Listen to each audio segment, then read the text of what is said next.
আমাদের প্রিয় নেতা এবং তৃণমূল শ্রমিক সংগঠনের নেতৃত্বরা আছেন, আমাদের এই ব্লকের যুব সভাপতি ভাতৃপ্রতিম জালালউদ্দিন খান সাহেবও আছেন।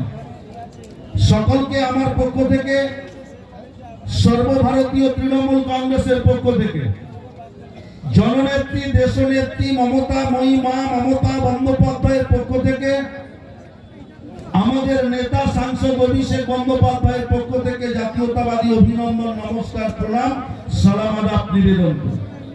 প্রেক্ষাপটে আমরা 2024 সালের 24শে নভেম্বর শপথ নিতে এসেছি। এই খেজুরের গণতন্ত্র প্রিয় মানুষজন একটা সময় হারমার্ক মুক্ত করেছিলেন, অর্থাৎ অত্যাচার, ব্যভিচার, ভ্রষ্টাচারের কারাগার থেকে 34 বছরের বাম শাসন থেকে মুক্ত করেছিলেন খেজুরিকে।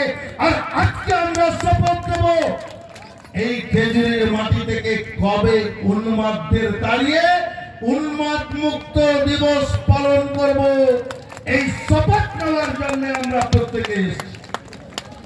নিশ্চিতভাবে আপনারা জানেন রাজনৈতিক অনেক প্রেক্ষাপটের কথা আমাদের নেতৃত্বরা তুলে ধরেছেন, সময় খুব সংক্ষিপ্ত, সকলেই বাড়ি জয়েন করছে। মানিক দাসের হাত ধরে বিজেপি মন্ডল যুব মন্ডল সম্পাদক মানিক দাসের হাত ধরে সমস্ত নেতৃত্ব তাদেরকে আহ্বান করে বসার জন্য আমাদের নেতৃত্বের হাত থেকে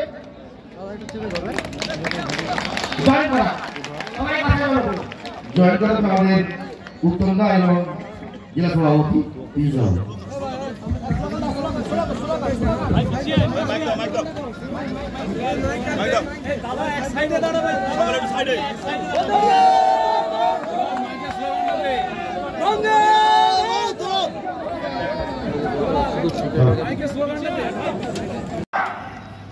তিনি তো মা, তিনি তো কখনো কোনো সন্তানের জন্ম দেননি। রাজনৈতিক প্রতিপক্ষরা তার নামে কটু কথা বলেন, কিন্তু তিনি বাংলার মুখ্যমন্ত্রী হয়ে বাংলার 9 কোটি পরিবারের 10 কোটি মানুষকে তিনি তার সন্তান তুল্য ভাবে করেন।